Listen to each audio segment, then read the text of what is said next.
everyone. Welcome back to another episode with the Crime and Coffee Couple. My name's Allison. And my name's Mike. Hello, Mike. Hey. How are you? Oh, we got a little thumbs up. How fist are bump. you? I'm good. How are you? Good. Welcome to Movie Phone. I'm glad to be sitting here with my hubby as well as our favorite peeps out there in the world. We hope you're all doing well.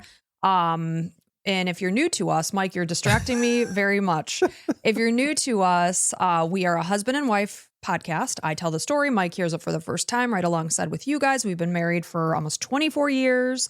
We have just celebrated your birthday. Yeah. Happy birthday to me. 47 years old. People start saying 47. Yeah, you get a little dance. That's not like the dance that I got elsewhere, but there was no dance. There's elsewhere. no dance, guys. It's Allison's not that tight, but that's okay. You wouldn't want to see that. It's like when I was watching King of Queens and Carrie was taking pole dancing and Doug thought he was in for this treat and it was just ridiculous. I'm like, that's what I would look like. Like a disaster. It'd be like jumping up and like, oh, whoops. My lower back. I think I tweaked something. Just trying to look like sexy. Right. And not at really all. pulling it off. Not hitting the mark. You know, you're a cute young lady and that's all you are. And that's what you need to be. And you are. So you're good and good enough. What were you going to say about being 47? People say 47 years young or whatever. It's like, I don't know. It's old. I'm not old. I'm just like, why do we have to say young? Like, why do we have to like try to say like sound younger? It's just why do we fight our age when it's just natural that if we're still living and God willing we are, that why do we fight it? Why are we ashamed of our age? Especially I think women really face that. They feel that as we're getting older, we lose our value because maybe heads aren't turning or we're not getting commented on a physical attribute in our, of ourselves. Well, the boobs are down to the knees, Not mine. No, they can't. They're too little to be down to the knees. Yeah, no, it's they're okay. just down to the chest. Yeah, hey, let them hang. To the stomach. Let them hang, ladies. Whatever you want to do. I don't know why, as a society, we have shame with aging. Yeah, especially women, man. It's so hard because your whole lives you're just taught that you're not good enough in advertising. And maybe day to day, too. It's like, well, you don't want to age. I freaking can't stand. There was a billboard that I saw like a year ago, and they were like, aging. People say aging's natural. BS. And it said the whole word. And I was just like, it is natural, man. That's like part of life. Like, it's like a little wrinkles and a little like, sagging. It's like, it's all like bad words, obviously. But it's like, I don't know. What's really sexy is embracing it all, I think. I think you really should. And don't get me wrong, I'm going to do everything I can to fight back. You take a lot of products, but you do a lot less than some people and whatever. Well, Everybody's got their own thing. I've personally never had any kind of Botox or fillers or anything like that, but I do use a red light therapy mask. I put on those 4-hour sheet masks. I'm doing all that stuff as much as I can to keep the wrinkles at bay. Yeah. And I don't think there's anything wrong with anything you choose to do. But I don't think we should have shame behind it. You know what I mean? And it's just so funny how self-confidence, like you can't see it in somebody else. Like you're like, what do you mean you're so beautiful? Like I was watching the Secret Lives of Mormon Wives, and it's somebody that I look at and I'm like, well, obviously she looks perfect. And she's sitting with a therapist and she's like, I just have no self-confidence. People online tell me, oh, you look like a man and this and that. And I'm like, what? My God, you're beautiful. You're stunning. That's the danger. What's her name? Jessie. I'd like to take a look at her, see what I think here. Just I mean, she's Jessie. What like Jessie? If you just type in Jessie Secret Lives of Mormon Wives. Lives of Mormon Wives. And, number one. It's just we're all struggling with something, but I think it's something to work on to just try to overtake those negative thoughts. What is she like? She's like 32 years old, I think. Jeez, that's crazy. It's like the expectations of women that you give yourselves is just so unfair. Mm-hmm. Like you'll never live up to what you want to be. Like that's why there's so much work that's going on. And it's like, again, if you want to get it, go ahead. It's up to you. It's your life. But you know what I always laugh at though, is that we never appreciate what we have when we have it. Like, I was 21 years old and I was like, oh, I feel this way or that way. I could lose a couple pounds. And now I look back at pictures of when I was 21 and it's like, what the hell was I talking about? You were adorable. Adorable little snack, as the kids say. It's insane. So I just wish we could take a little bit of time to just appreciate what our bodies do for us every single day rather than crucifying what they don't do or what we wish they could do. The whole problem is that we got to sell more stuff, right? So the whole way that you can sell things, being a salesperson, is you have to like create a pain if there's no pain there. And the pain they're trying to create is, oh, you don't want the wrinkles, you don't want this, you don't want, you wanted everything to look good. You want your hair a certain color. You can't have gray. Like, why is gray hair not acceptable? I know we say that it might make people look a little older, but why is that? Like, it's a mental thing, right? They look the same. It's just, it's ridiculous. And one thing that really pisses me off, now they're coming after men. Now they're trying to tell us, like, hey, your wife does it. Why don't you? Why don't you have a skincare routine? It's because I don't want a skincare routine. I just want to hang out. There's nothing wrong with doing a little self-care, but it can, border on obsessive. Yeah. I think. Yeah. Like our son, 17, I can see it in the younger kids. They have, he takes good care of himself a lot. Oh my God. The kid freaking gets $50 haircuts. And then I see it on our Apple Pay, $100 at the salon. I'm like, you just spent, he gets products there every time.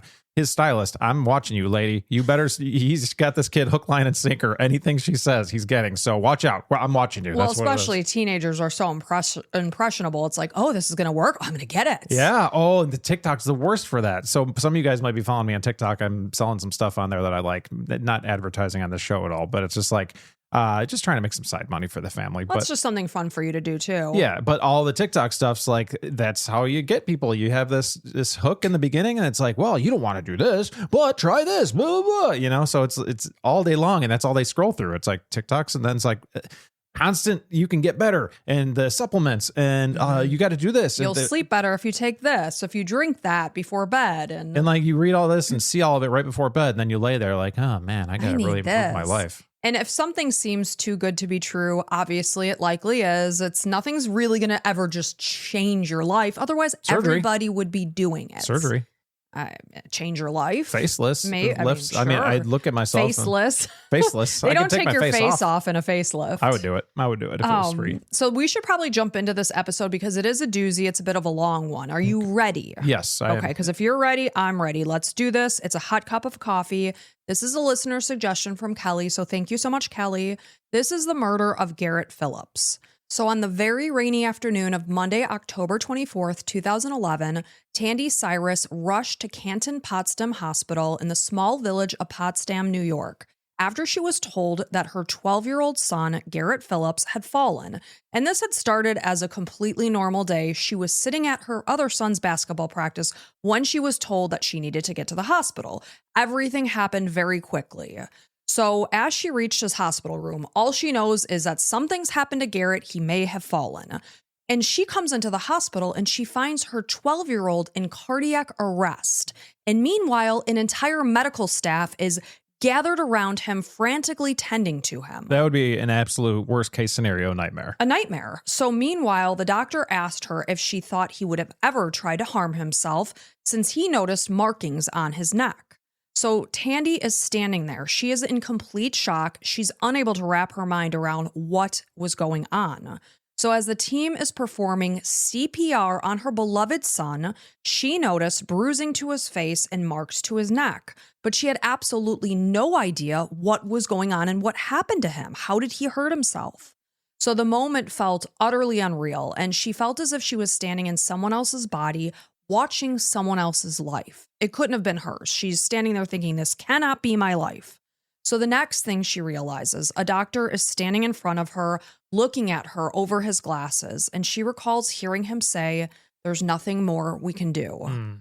And she couldn't understand how her 12-year-old athletic son could have died from cardiac arrest related to a fall when she just called him about an hour before and said, get home from school. What are you still doing there? How did this happen? So unable to tear herself away from her child, Tandy stayed in the hospital room with Garrett. She just couldn't leave him. She stayed the night until the staff came in and told her she needed to come out. And before the grieving mother left her son's room, she told him that she loved him. She kissed him. So since mid-August of that year, Tandy had been living at the North Country Manor Apartments in Potsdam at 100 Market Street, and she, Garrett, and her younger son, Aaron, were in a 3-bedroom unit on the second floor of this 100-year-old building. And just so you can picture it, it has one door at the front that you both enter and exit into that building. There's no other ways that a person can get out except for that door. So Potsdam is in a college town in upstate New York. It's only about a half hour's drive from the Canadian border, so it's up there. So, because it's home to both State University of New York at Potsdam as well as Clarkson University, during the school year, the population of the town is increased by about 8,000 students. So, on that Monday in October, Tandy's neighbors, Marissa Vogel and her fiance, Sean Hall, they had gotten home at about 4:20 p.m. and they began cooking dinner. And just at about 5 p.m., they grabbed their dishes, they sat down, and they were watching Dexter. And this actually sounded like a perfect evening because I like to eat dinner at 5 p.m. and I like to watch something like Dexter. You start to get a little itchy if you're not eating at 5. I'm like, what are we doing with our lives? Why is it 6 p.m. and I haven't eaten yet? Yeah. So at this point in time, another neighbor, Shannon Harris, and her boyfriend, Andrew Carranza, were just outside the building and they were changing a tire on one of their cars. And they're in the parking lot of the apartment building.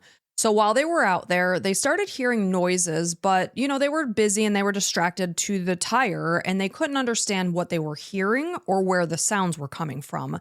They did glance around to see what the heck is that.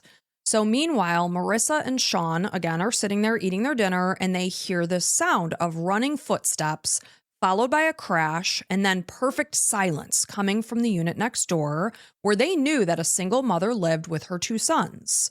So it sounded as if something heavy had fallen to the floor. And seconds later, they heard a child's moan, and the child was either saying ow or no. And although the sound obviously was muffled because it's coming through a wall, they could tell, though, that the child sounded scared.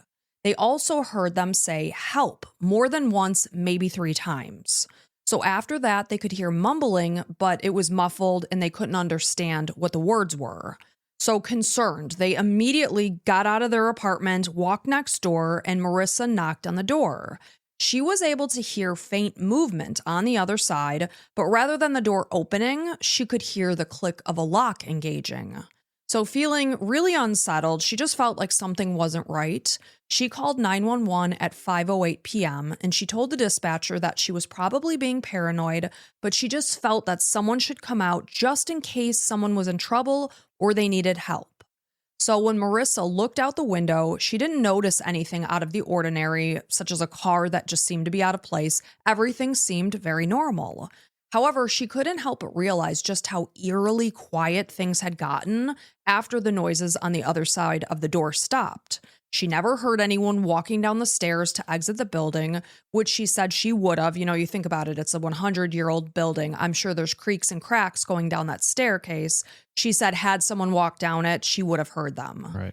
So the dispatcher told her that an officer would come out soon to check on the situation, and only minutes later, it was 5:10 p.m., when Officer Wentworth was up at the door of this unit in question. So although there had been initially no sound of movement on the other side of the door when he first approached it, when he started knocking at just about 5:14 p.m., he could hear someone walking around. So at 5:21 p.m., a dispatcher from Potsdam Police Department contacted Rick Dumas. This is a landlord of the apartment building, and he said he would come over with a key. So while Officer Wentworth is just waiting for his arrival, he started knocking on the door again.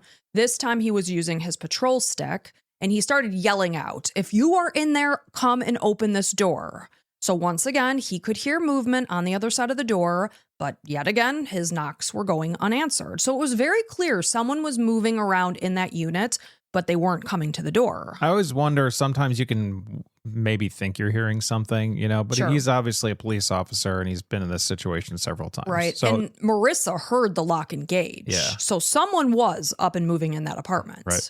So when Rick arrived at 5:33 p.m. with a key to the unit, they opened the door and they found a young boy alone inside. And he was lying on the floor in the entryway to a bedroom. He was wearing a blue long sleeve shirt and gray shorts that had white and blue stripes on them. So there was swelling around his brow line, small marks on the front of his neck, and scrapes and blood to his knees that appeared to be from a rug burn. So the boy's face was blue and he was unresponsive. So Officer Wentworth immediately began CPR until an ambulance arrived to transport 12-year-old Garrett Phillips just a half mile down the road to Canton Potsdam Hospital. And in the meantime, authorities are trying to get Tandy's contact information in order to notify her that her 12-year-old son is being rushed to the hospital. So at about 5:30 p.m., while first responders had been working on Garrett, Tandy had no idea, obviously, that this was happening. She had already picked up her younger son at daycare, and she was at the school gym watching his basketball practice.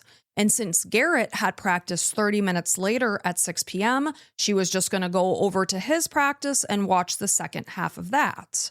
So while she's sitting there, her landlord, Rick, came and found her. He said, "I was just at your apartment. Something's wrong with Garrett. You need to get to the hospital." Someone must have said the word Garrett may have fallen, because that's what she thought when she came to the hospital. That's where that all came from. Got it. So when Garrett's paternal grandma and her uncle, this is Patricia and Brian Phillips, met Tandy at the hospital, they were shocked, just like she was. He was on a ventilator, and then he started going into cardiac arrest. And tragically, 12-year-old Garrett Phillips was pronounced dead at 7:18 p.m. that evening. And at this point in time, nobody freaking knows what happened to sweet Garrett. Yeah, it could be anything. So according to his obituary, Garrett was born on August 13th, 1999 in Potsdam to parents Robbie Phillips and Tandy Cyrus. And when he was about 16 months old, the parents split up, and sadly, when Garrett was only 2 years old, Robbie suddenly died from a brain aneurysm. Wow. So in 2001, Tandy began dating Casey Collins, and then Aaron was born about a year later. So even after Tandy and Casey broke up, he continued to stand in as a father figure to Garrett. Because Garrett had been so young when his own father passed away, he actually called Casey dad. So in 2011, Garrett was in 6th grade. He was going to AA Kingston Middle School. He was a typical boy. He loved being outside, going camping, riding on four-wheelers, hunting, fishing. He was super athletic. He played football, soccer, hockey, basketball, and lacrosse. Talk about a busy, saturated schedule. Very active. Very, very active. So Lieutenant Mark Murray, who later became Potsdam's chief of police, he was contacted at about 5:53 p.m. that Monday. This is at the time that Garrett is being rushed to the hospital under highly mysterious conditions. So he found the inside of Tandy's apartment very clean and tidy, with Garrett and Aaron's school schedules posted on the fridge because, of course, their schedules are bonkers. They wanted to keep it in line, and it was nice and tidy and posted. It was on the fridge. Family photos are adorning the walls. A very typical looking apartment. Nothing within the living room seemed out of place, and he was able to see that Garrett had placed his gym shoes by the closet. His ripstick, which is something similar to a skateboard, was propped neatly against the wall that was next to his backpack. And the only real obvious signs that maybe there was a struggle in the main area of the house, of the apartment, is Garrett's sweatshirt. It was discarded and lying in the hallway.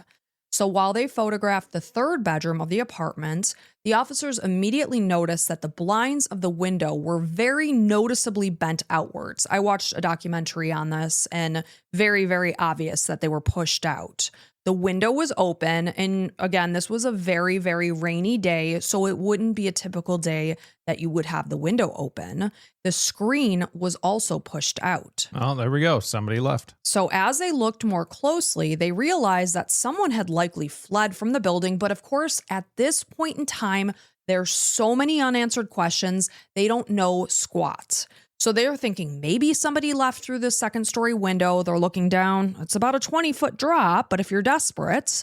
So when officers went outside to assess the area, they saw that a tile on the ledge below the window had a large crack, potentially from the impact of someone dropping.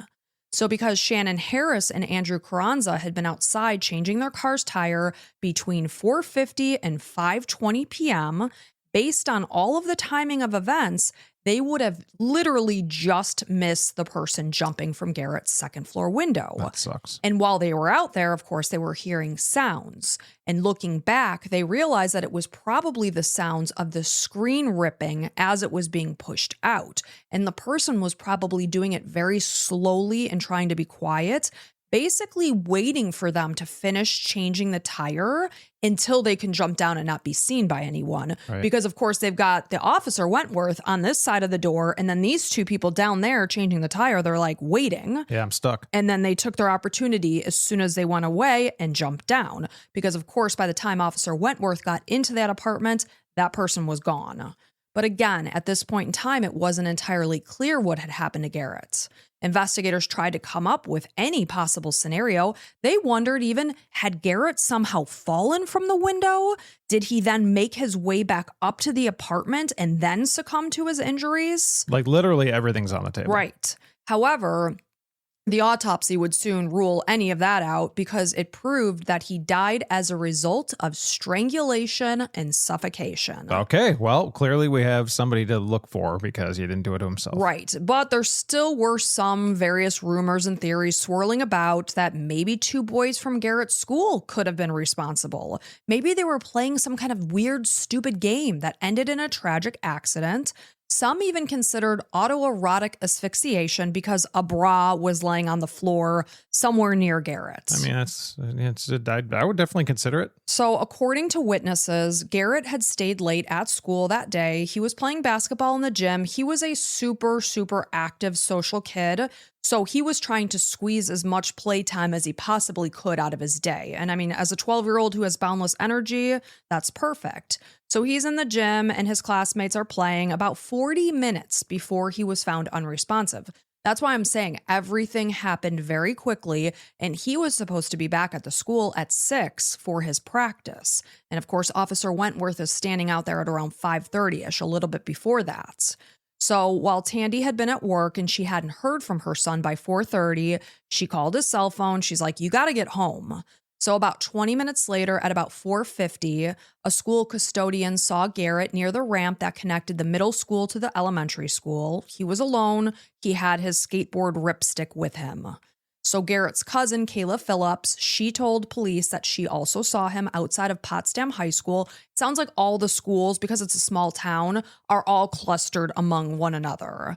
He was heading towards the school parking lot, and after he skateboarded over to her, he asked for some of the popcorn that she was eating, and she was asking him, "Where are you headed?" And he told her home. So surveillance from the school proved that he left the high school's parking lot at about 4:52 p.m. This is less than 15 minutes before Marissa began hearing concerning sounds on the other side of that wall. So although no one could imagine, okay, who would have wanted to hurt this funny, athletic 12-year-old boy? Immediately, there were concerns voiced about Tandy's ex-boyfriend. This is Oral Nick Hillary, and he goes by Nick. So he immediately became the main suspect and the main focus of this entire case. How the hell? I was thinking a kid, man. Kids do stupid stuff. Right. Maybe it was a troubled kid. Like, I'm thinking a kid. That definitely somebody else he knows, like some teen that just likes to have fun doing bad things, but a former boyfriend. That's insane. Right. So that's immediately who they honed in on. So after Tandy's breakup from Casey Collins back in 2006, she started dating a local sheriff's deputy. This is John Jones between 2007, 2010. And basically, as a relationship is coming to an end, she met Nick Hillary at Half Tons Bar and Grill, where she was working as a bartender. And apparently Tandy used to play soccer, so they connected because Nick, you'll see, is very involved in soccer. So Nick was born in Jamaica and he moved to the United States as a teenager. And after serving in the Army, he was honorably discharged in the 1990s. He was a former soccer star from nearby St. Lawrence University. He played all 4 years of college, and as the team's captain, he led the team to the program's first national championship in 1999. And after graduating in 2000, he worked as a math teacher as well as a soccer coach. And in 2009, he became Clarkson University's men's head soccer coach, which is what position he was in 2011 when Garrett died. And at the time in 2009, he was living with his girlfriend, Stasia, and their 3 children. So when he and Tandy started dating in late 2010, Nick and his teenage daughter, Shanna Kay, moved into Tandy's 2-bedroom apartment where she was living with Garrett and Aaron. And obviously that's cramped quarters. So in January of 2011, the new family of 5, Nick, Tandy, Shanna Kay, Garrett, and Aaron, moved into a 4-bedroom house in Potsdam. So unfortunately, throughout the relationship, Garrett and Nick were often bumping heads. Although Garrett was very well liked by both his classmates and his teachers, he did struggle in school, and knowing that Nick used to teach 5th grade math, Tandy was saying, what do you think, Nick? What can I do to help get Garrett back on track? So it wasn't long before tension started to grow as Garrett felt that Nick was just far too strict. While Tandy felt it was fine that the kids watched TV after their homework was done, Nick didn't agree. He felt that during the school week, the focus should be on activities because obviously they're in sports, homework, and then just get some rest and go to bed. He wanted their full attention to be on their academics. So Garrett wasn't fond of this discipline that Nick was bringing to their household, and he often reached out to Aaron's father, Casey Collins, saying, "Could I please come live with you? I just hate Nick." So their varying parenting styles were eventually something that was just driving a wedge between them. Tandy was just far more lenient than Nick, and it's always hard when it's a blended family because he's not Garrett and Aaron's father, so they might not take to the discipline very well. Yeah, and they're not married, and it's just a weird situation. It's got to be hard. You want them to have a say because they're living with them, and they're kind of the father figure. Regardless, it's a tough situation. So she later made a statement to police indicating that he expected her to change her parenting style to be more like him. She described him as an extremely structured, scheduled, and meticulous person. He was someone that outlined his schedule in a planner, which was just clear opposite of herself. She more flew by the cuff of things. Yep. So these differences caused increasing stress in the relationship, which carried over into their blended home because the kids could sense this tension. And I imagine it frustrated him because he can't see a world where just flying by the seat of his pants, kind of like you and me. I'm very structured. I like to have a schedule. I like to have a plan. Yeah, and like whereas like me, I'm like, we'll figure it out as we go, and I always do. I always have, always will. But it's just like this guy, it's going to drive him crazy. Like, how could you not have absolutely every minute planned, and then the whole week, like, how could you let them watch TV when there's academics and blah blah blah? Like, he sounds insane. Well, it sounds like, just somebody that has a different way of parenting. And unfortunately, when you're not on the same page, it can lead to frustrations.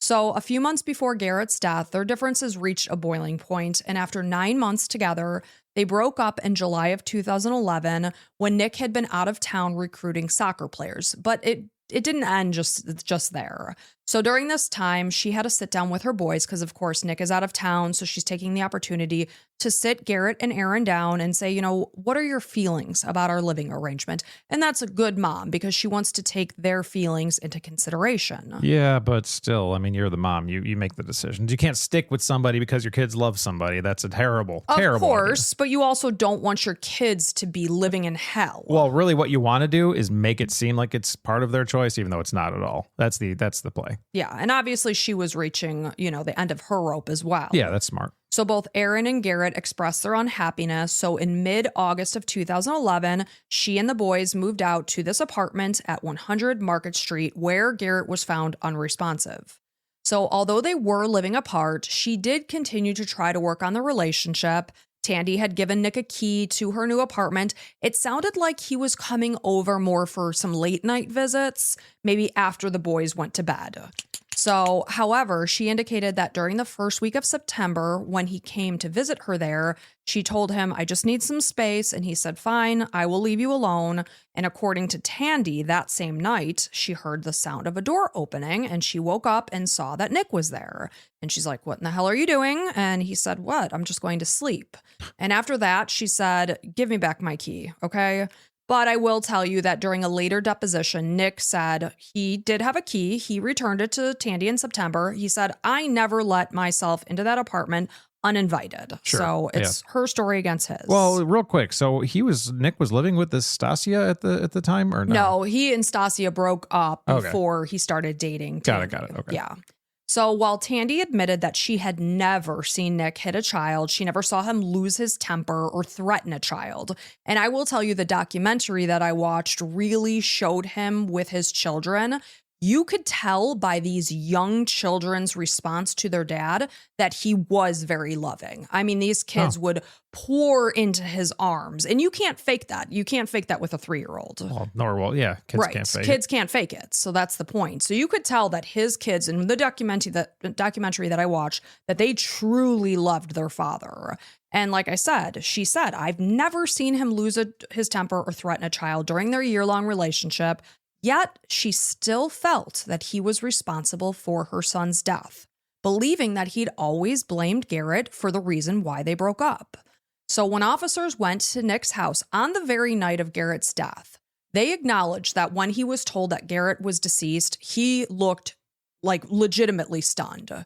And he looked legitimately upset at the news of the young boy's death. And yes, they may have butted heads. That didn't mean he wanted a 12-year-old to be strangled to death. That's a big step. Right. So regardless, though, he was immediately considered a suspect in this case. Sure.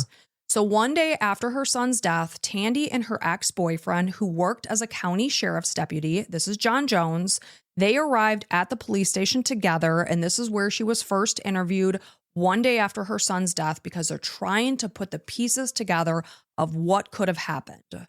So that same night, Lieutenant Mark Murray went to Nick's soccer game. He just wanted to observe him. And he is sitting there telling the camera in this documentary that Nick seemed to be favoring his right leg, and he said that he seemed to be walking with a significant limp. He felt that he could have injured himself after he jumped out of the second floor window of the apartment. How does one seem to be walking with a significant limp? Like it's either he is or he isn't. You are or you aren't. I like words, when words are used, it's kind of important. So it's just seemed to be. Yeah. That's interesting. Well, he claimed he seemed to be favoring his right leg and claimed he was walking with a significant limp. But years later, a video from this very night, because this game had been recorded, depicted Nick walking with no obvious limp. I saw the video. Uh-oh. He was walking with purpose and there was zero limp whatsoever. So when confronted with this, Lieutenant Murray said, well, there were points in time he walked perfectly fine and other times that he appeared that he wanted to conceal a limp. So it's like, but that's not what you said. No. So on Wednesday, October 26, 2011, this is 2 days after Garrett's death, Nick was asked to come down to the police station. He was told that they just wanted to go over the student roster of Garrett's class.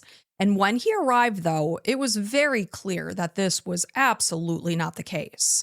So based on the questioning, it was immediately clear that he was being viewed as a suspect. And, he's being assured, though, but everyone in town is considered a suspect right now. And we just want to talk to you to eliminate you as being involved.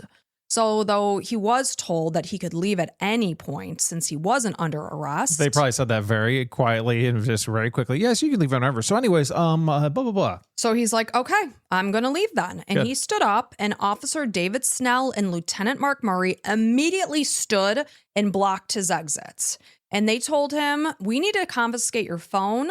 And in the meantime, his Honda CRV was impounded. They still they're not allowed to do any of that. They most certainly blocked his exit so that he'd probably have to touch them to leave that room. Right, assault. They want him to commit assault. And that's obviously that was done purposefully. So these days, now they can't do it because everybody's got their phone. They start recording, say, okay, officers, are you blocking my exit? You said I'm free to leave, but I can't. You have to document everything. And this was all being recorded. I watched it in the documentary. So Nick called his friend immediately. He was a lawyer, Manny Tafari, and he made the 7-hour drive up from Manhattan. And he also contacted a local lawyer, Jane Garland. But in the meantime, the Potsdam Police Department also obtained a warrant to search Nick himself. And this included the clothing he was wearing, the belongings he was carrying, as well as an exam of his body in order to assess if he had any injuries. So he was stripped, fully nude, schlong out, ass out. And in the process, officers took photos and they looked his body over. Oh, this is the documentary you were watching. I had it on in the family room. Oh my God. Luckily I watched a little piece of this. It was absolutely embarrassing. It didn't click till just now, even though you told me. I knew it was going to click. Yeah. Oh my God. They tried to do anything they could. And I remember in the documentary, they're somebody said, I think they were trying to get me to do something. Yes, 100%. So they noticed a scrape on his right ankle. And according to Lieutenant Murray, Nick was very vague in regards to how he got the scrape. Of course, that was not depicted in the documentary. So at what point Nick was being vague, I don't know. Maybe it wasn't recorded. He eventually said it was from moving a piece of furniture around his apartment. According to Lieutenant Murray, though, Nick couldn't say what piece of furniture it was.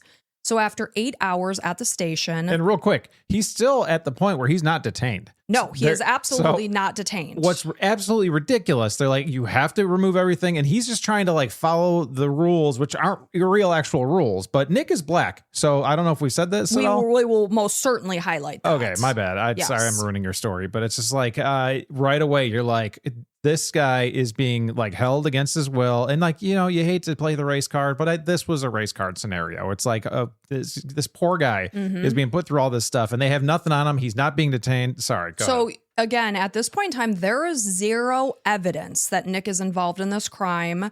And he is a very well-spoken, put-together guy. Thank goodness he had his wits about him, and he was kind of able to handle the situation to some degree. Because he did fantastic. For the most part, it was out of his hands. So after 8 hours at the station, Nick was allowed to leave as no arrest was made. And he left the station wearing a hazmat suit. I mean, seriously, it's laughable. I'm laughing and it's horrible. It's horrible. Human rights violation. It's so outrageous. But it's still, they did it on purpose. So he's leaving the station in a hazmat suit rather than his own clothing. And he indicated that since that moment, when he first stepped out of that station, it was a before and an after. His life has never been the same again. No one ever looked at him the same. Clarkson University wanted nothing more to do with him. They didn't want someone that was being questioned as a potential child killer to be the head coach of teenage boys. Yeah, it looks terrible. At college. Like, they're adults, but they're still young. Well, yeah, but then their parents aren't going to send them there and they're not going to recruit them. Like, you murdered somebody potentially. Yeah. I don't think so. So investigators spoke with Clarkson's University's men's assistant soccer coach that Nick worked right alongside. I always picture Ted Lasso is what I picture. So it's like his right-hand man, Ian Fairley, and he lived at 16 Garden Street, only 0.3 miles from Tandy's apartment. Everything is happening very tightly and condensed because it's a little town. So he said that Nick had stopped by on the evening of Garrett's murder, and because he was actively on a phone call when Nick walked in, he could say undoubtedly that it was at 5:21 p.m. He said nothing about Nick seemed out of the ordinary. He wasn't out of breath. He wasn't fidgety. He wasn't nervous. He was just Nick. And after Nick left to head to the university, Ian, resumed the phone call at 5:23 p.m. And since they were planning on meeting with a player at 5:45 p.m. at the university before practice began, Ian followed him maybe 5 minutes later. They met back up on campus. So the player eventually ended up not showing. So they just talked to him on the phone. And then Ian and Nick hung out for a bit. They walked to the locker room and then they were out on the field at about 6:30 p.m. for their 7 p.m. practice. Although the practice was supposed to go until 9, because of the rain, they ended an hour early at 8 p.m. So at 9:30 p.m. that night, officers went to Nick's house. And this is when he said he first learned about Garrett's death. He said he felt utterly numb when he was told. He was in shock. He was at a complete loss for words. So if Ian's statement was correct, that without a doubt, Nick had arrived at his house at 5:21, and again, he said, that is for sure, I ended the call. It would have made it impossible that Nick could have been Garrett's killer. Because just after 5 p.m., it was maybe 5:05, 5:06, Tandy's neighbors started hearing these concerning sounds coming from next door. And Officer Wentworth responded to 100 Market Street at like 5:10 p.m. And he's standing actively at Tandy's door at 5:24 p.m. He said, I heard the faint sounds of someone walking around inside that unit. So if it's 5:24 and he hears someone walking around and Ian is saying, Nick walked in my house at 5:21 p.m., that's impossible because one person can't be in two places at the same time. As long as you believe Ian's story. Right. And he's saying it, that this is true. Right. So despite the fact that Tandy's ex-boyfriend, a local sheriff's deputy, this is John Jones again, was involved in the investigation, Lieutenant Murray is arguing he was also considered a suspect just as Nick was. Why would he be involved in the investigation? He was there for the first interview when Tandy showed up at the station one day after Garrett's death. You can't that seems like to be a conflict of interest, obviously. Right. Like, that's the problem, is it becomes emotional. And like when you're investigating, you can't bring emotions into it. If you're the investigator, you have to look at the emotions of the other side. But emotions, like, you got to do logically and fact-based. Like, clearly has a feeling for Tandy and her kids and stuff, and he's going to try to pin somebody. And if he's looking at it as a suspect, and maybe he is the guy who did it. So it's like, now you get access to all this information. So Murray went on to say that just like Nick, his fingerprints, his DNA was taken, as were photos of his body. However, Nick's lawyer Manny Tafari, argued that in these photos, his face wasn't shown and he was allowed to remain fully clothed. Basically, what John Jones did, he had like a button-up shirt on. He rolled the sleeves to his elbow, and then he folded the pant legs to his knees, and his calf down was taken and his elbow down was taken photos of. So he wasn't stripped down to his schlong hanging out. Meanwhile, Nick is fully nude when he was photographed. And based on comments made by those within the police force, taking photos of a suspect fully nude at the police department, like Nick had been, virtually unheard of. No one had ever seen it happen before this. Unless there's specifically something to see, in the nether regions, like Right. that they know that something happened somewhere. Well, and that's what Manny Tafari and Nick were saying. Like, this was a case where everything happened quick and a 12-year-old was strangled. Why are you looking at his penis? Right. So there was a lot of discussion about the role that race played in this case. And some wondered if Nick was immediately considered a suspect because he was one of the few black men in Potsdam. So with a population of 9,400, nearly 90% of the community was white and less than 3% were black. I mean, Nick was essentially one of the very few black people in that town. So before Garrett's death, Nick had always been an involved, respected member of the community. Everyone knew him. Oh, hey, coach, how's it going? Not only was he the head soccer coach at Clarkson University, he was a military veteran. He had zero criminal record. He was a teacher. He was a coach. Everyone adored this guy.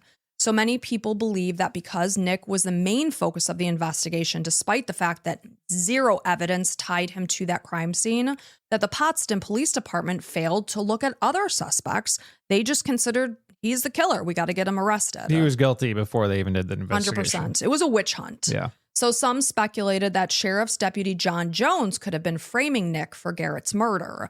There was tension from the get-go in their relationship because it sounded like maybe there was a little carryover, that maybe he was tapering out of the relationship with Tandy when Tandy started dating Nick, and there was a little overlap there, perhaps. Yeah. Well, there's always emotions too. It's just like, even if there wasn't, it's like, well, he still had feelings for her, probably. Like, there's a reason they were together. And then he's like, well, now this guy has her. Yeah, it's jealousy. And then there were allegations that he was just this angry, racist man who could have been responsible for the murder himself and then chose to frame Nick.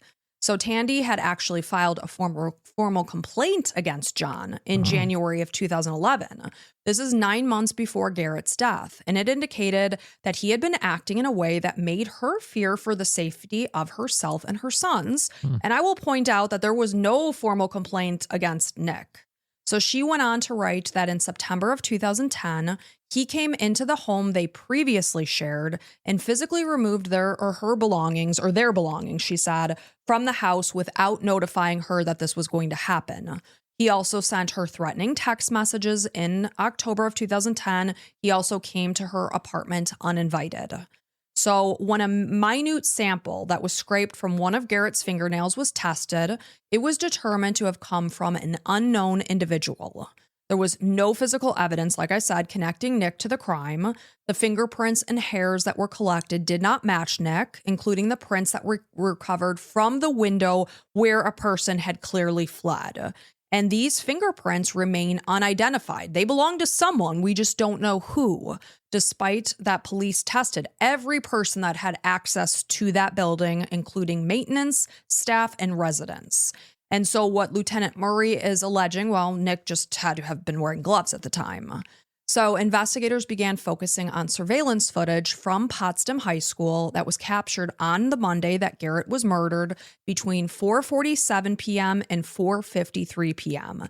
And it depicted a small SUV entering the lot at 4:46 p.m. And this SUV fit the description of the car that Nick drove, as well as Garrett riding by on his ripstick. However, since the video lacked a license plate, it also didn't show the driver's face, they couldn't say for sure that 100% it was Nick. So Nick went on to file a civil suit because, like you were saying, his rights were violated. Yep.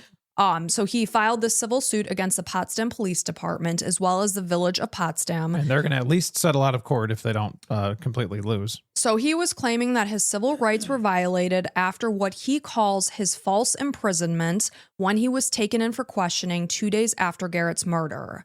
In the suit, which was first filed in 2012, he alleged that he suffered from both physical as well as psychological trauma due to the way that he was treated. And from that moment on, he went from being a respected part of the community to a face that was associated with Garrett's murder. He claims that his children were bullied in school. Threats were made to his physical safety on a daily basis. He said people would just scream out on the street, "Murderer!" So during the deposition that was held on January 20th, 2014, when he was asked how he spent the day that Garrett was murdered, Nick indicated that he had driven into the parking lot of the high school in order to watch his daughter's soccer game that was scheduled. But it was raining that day, so he sat in the parking lot. He was just waiting to see if the rain was going to stop. It didn't, so it was clear that the game was going to be canceled. He then drove to his home at the Meadow East Apartments at 118 Leroy Street.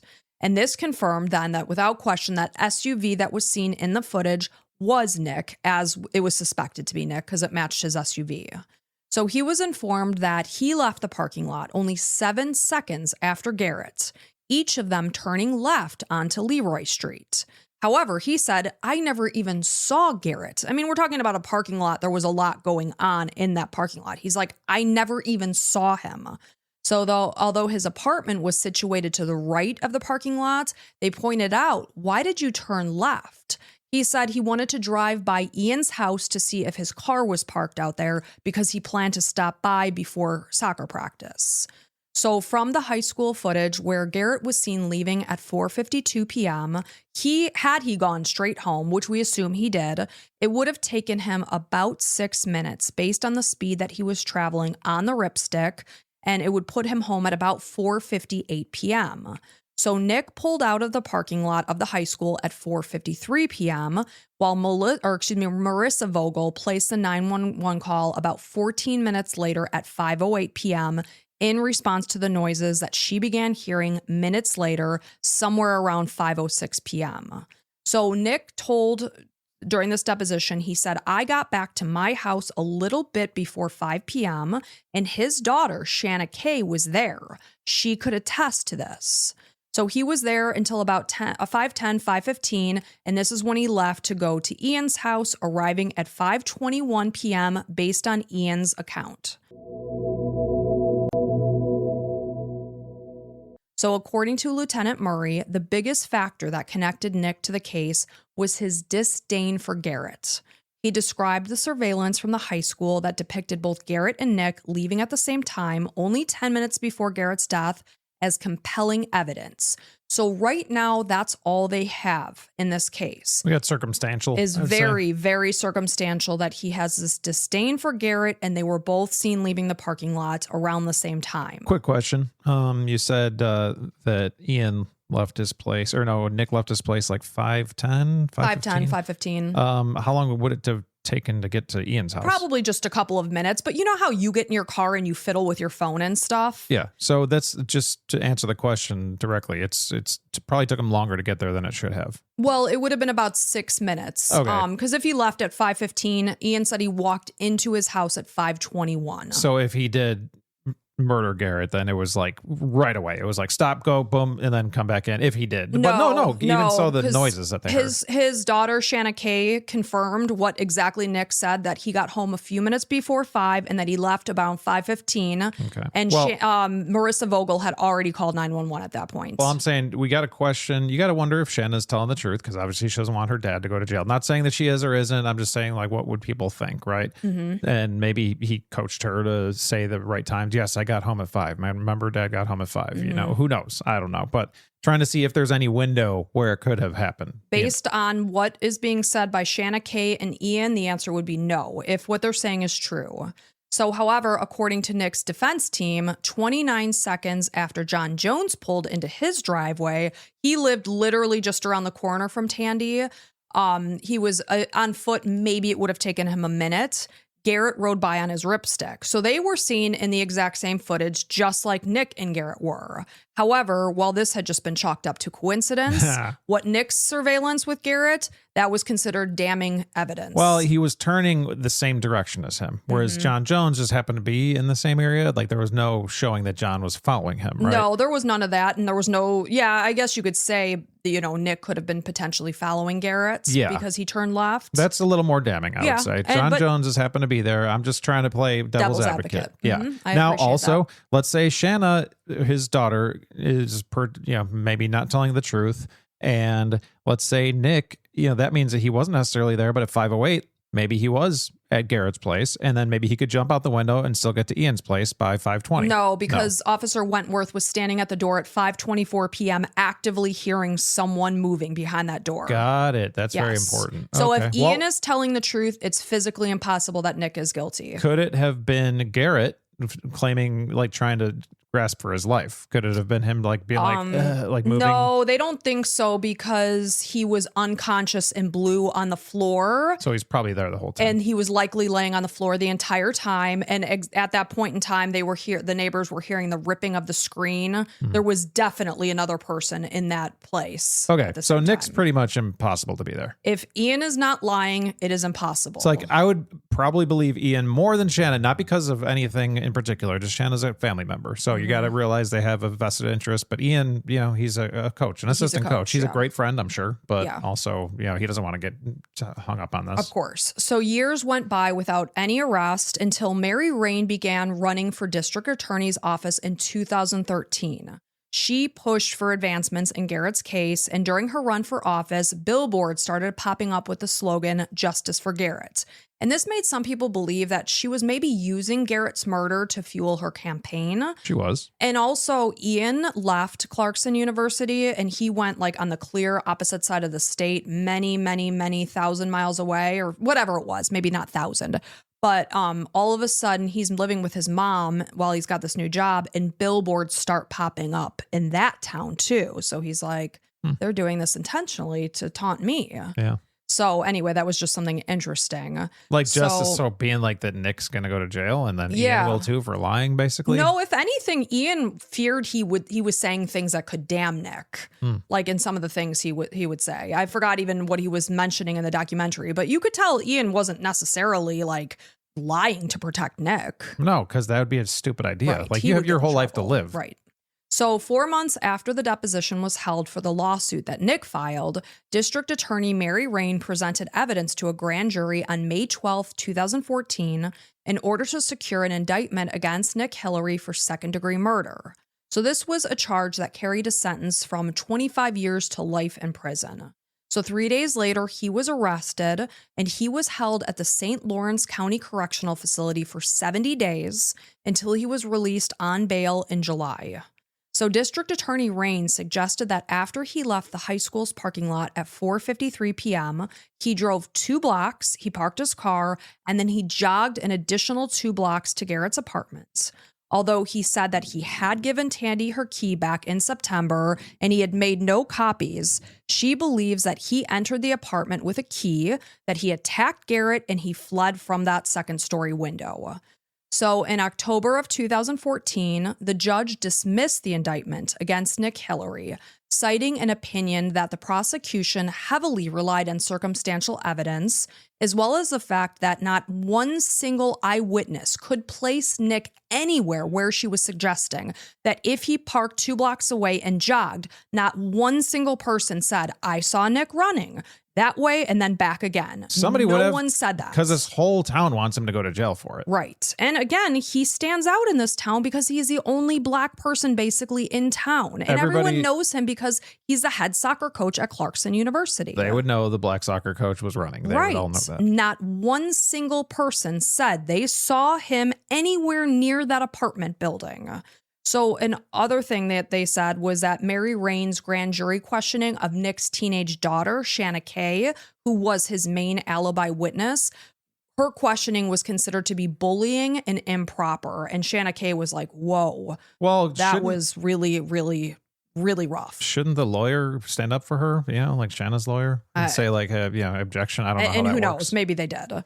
So Shanna Kay, who had been in high school at the time, she testified in front of this grand jury that she had been with her dad on the day of Garrett's murder. She said, I got home from soccer at 4:30 because it was raining, and my dad came home a little bit before 5. However, on February 2nd, 2015, DA Mary Rain gathered another grand jury, and Nick was indicted for the second time on second-degree murder charges. So it can be noted that 3 years later, in June of 2018, Mary Rain was barred from practicing law in New York for 2 years for what is considered to be severe and persistent misconduct. In 2016, 2 years before this happened, law professor Bennett Gershom dubbed her the most dangerous prosecutor in New York State, going on to claim that she had made a mockery of the justice system and that her professional career was littered with lawless conduct and an almost pathological ability to show discord and controversy everywhere she went. So as they were preparing for trial, Sarah Johnson, a St. Lawrence University trustee, she helped fund Nick's legal expenses, while Norman Siegel and Earl Ward worked to defend him. So using a software program developed by a lab in New Zealand called STR Mix, DA William Fitzpatrick ordered another analysis of the minute DNA that was found under Garrett's fingernails. So the program is said to derive DNA evidence from microscopic amounts of biological matter.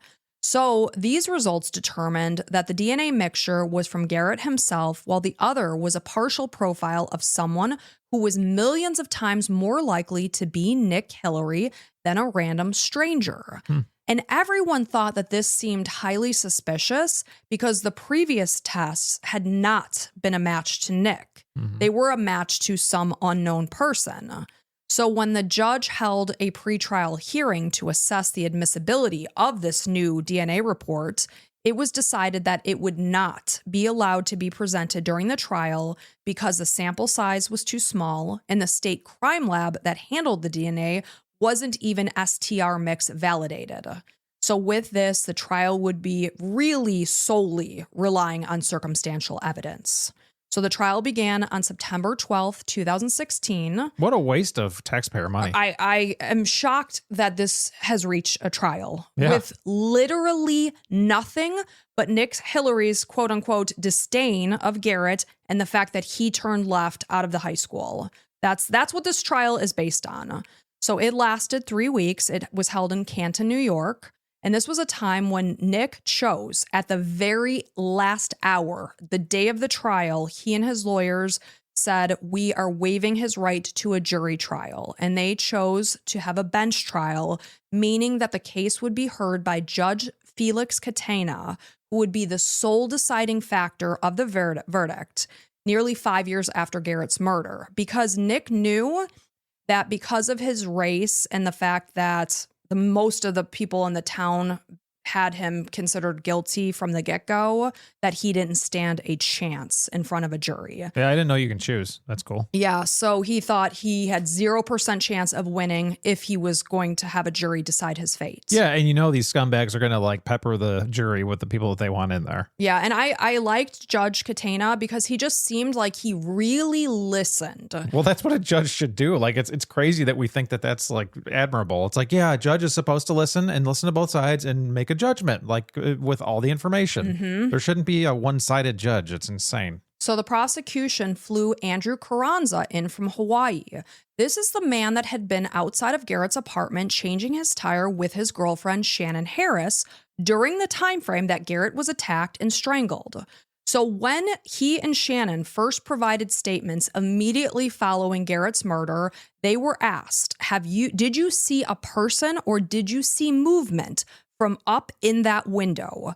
And they said, no, we saw nothing. We were wondering when we were changing the car, what the hell is that? By the way, this is should be the only admissible stuff in court because, as we all know, your memory gets much, much worse, and then you can also be influenced by other people. So we're talking 5 years later now. So the day of Garrett's murder, they're like, no, we had no idea what that noise was. We didn't see anyone. We didn't see nothing. We saw nothing. That's the time where you need the information because everybody's all into it and emotional and they want to find this murderer, right? It's like if you would remember anything, it would be that moment. Right. And now 5 years later, Andrew is indicating that he saw a black man standing in the window. It like reminds me of that like joke from the 80s. Like, it was a black guy. Like it was like, that's the first thing you'd say. That's like, really? Come on, man. So Shannon hears about this and she's like, what the flying F?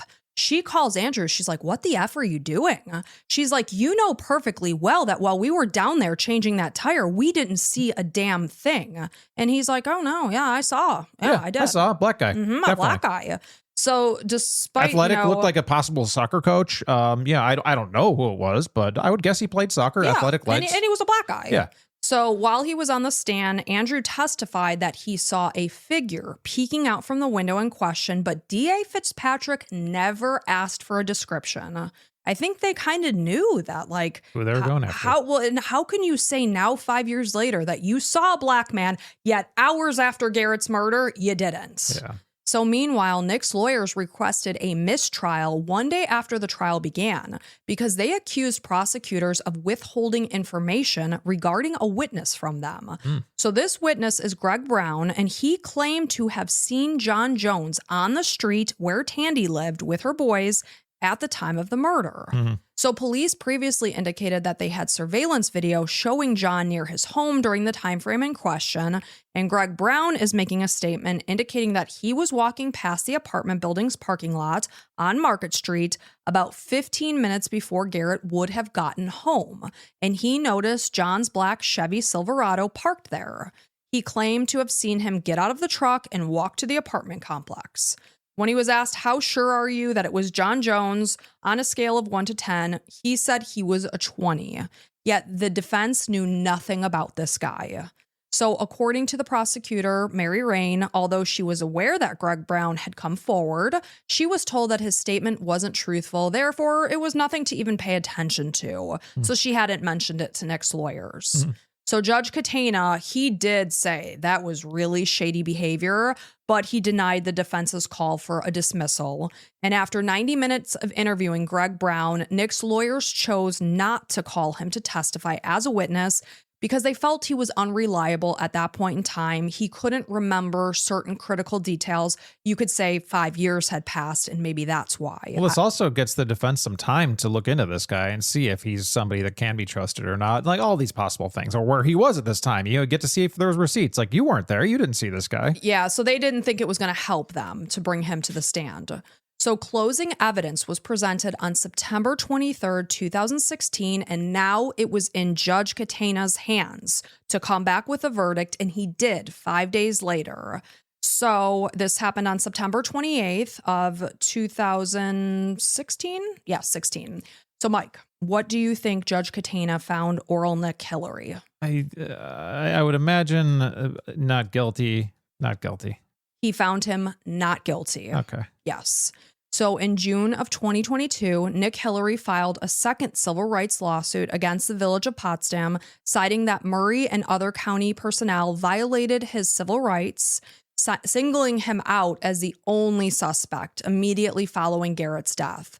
But in July of 2023, this was dismissed in an appeals court. How is that possible, man? I don't know. I guess because he could have potentially murdered the kids. But he was found not guilty. That doesn't mean he didn't do it. It was found in a court of law. You are considered not guilty. Yeah, he's not guilty. I know he's not guilty, but it doesn't mean that like he definitely didn't do it. It means the evidence brought up means that couldn't make him guilty, right? Yeah. Maybe I'm not a lawyer, obviously, but not saying it could be anybody still because we haven't found out who it was. So since that time, Nick still struggles to rebuild his life due to the negativity that's associated with his name. If you search up his name, it's going to be connected to Garrett Phillips. And he feels he'll forever be in a disadvantaged position. Oh, he's not getting hired anywhere. So he's focusing on raising his children, and he's now coaching club soccer. So you have to imagine, like, this guy his life changed forever. He lost his job, his reputation. He was in jail for 70 days. I mean, that's more than 2 months in jail. Ridiculous. So in March of 2019, the new DA, Gary Pasqua, indicated that the police are looking into new leads in Garrett's case, which is considered an open and ongoing case. So in 2019, this is the documentary I kept referring to. HBO Max released the 2-part true crime documentary. It was very good. It was well done. Yeah. It's called Who Killed Garrett Phillips? It covers Garrett's murder as well as the investigation. It highlights the issues of racial bias and prosecutorial misconduct.